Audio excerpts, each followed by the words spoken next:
Salut à tous, c'est Vlad. Aujourd'hui on se retrouve pour une vidéo assez particulière car aujourd'hui on va parler d'une affaire étrange qui a défrayé la chronique. Je parle bien sûr de l'affaire Cyberbunker. Pour commencer, c'est quoi Cyberbunker? Cyberbunker était un centre de données qui, selon son site web, hébergeait des services pour tout site web, à l'exception de la pornographie infantile et de tout ce qui est lié au terrorisme. Il a servi d'hôte à The Pirate Bay, qui est l'un des plus gros sites web en tant que référenceur de fichiers BitTorrent et d'un des nombreux miroirs de Wikileaks. Cyberbunker a également été accusé d'être l'hôte de spammers, de serveurs de commande et de contrôle de botnets, de logiciels malveillants et d'escroqueries en ligne. L'un des serveurs a notamment été utilisé pour piloter le piratage de 1,2 million de routeurs de Deutsche Telekom en 2016. La compagnie a été nommée d'après l'endroit où elle était installée, un ancien bunker de la guerre froide. Le bunker a été construit en 1955 dans le sud des Pays-Bas.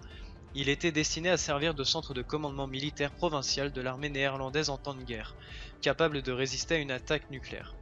Le bunker se trouve à environ 96 km à l'ouest de Francfort. Il sera abandonné par l'armée néerlandaise en 1994.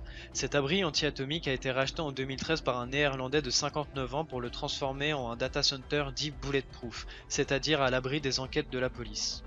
Mais est-ce que toutes ces protections ont été suffisantes pour écarter la police du business bien juteux qu'est Cyberbunker?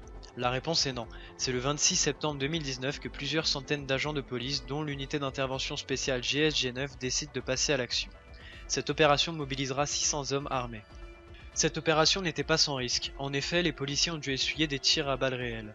Durant leur opération, les forces de l'ordre ont saisi environ 200 serveurs. Ces derniers hébergeaient une petite dizaine de places du marché de la drogue, telles que Wall Street Market et Cannabis Road. Les policiers ont aussi saisi des documents, des téléphones portables et une grosse quantité d'argent.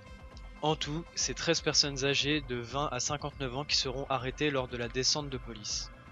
Depuis, de nombreux sites qui étaient auparavant hébergés par Cyberbunker fermeront quelques jours plus tard, et le site Cyberbunker affichera un message de la police à la place des nombreux services proposés.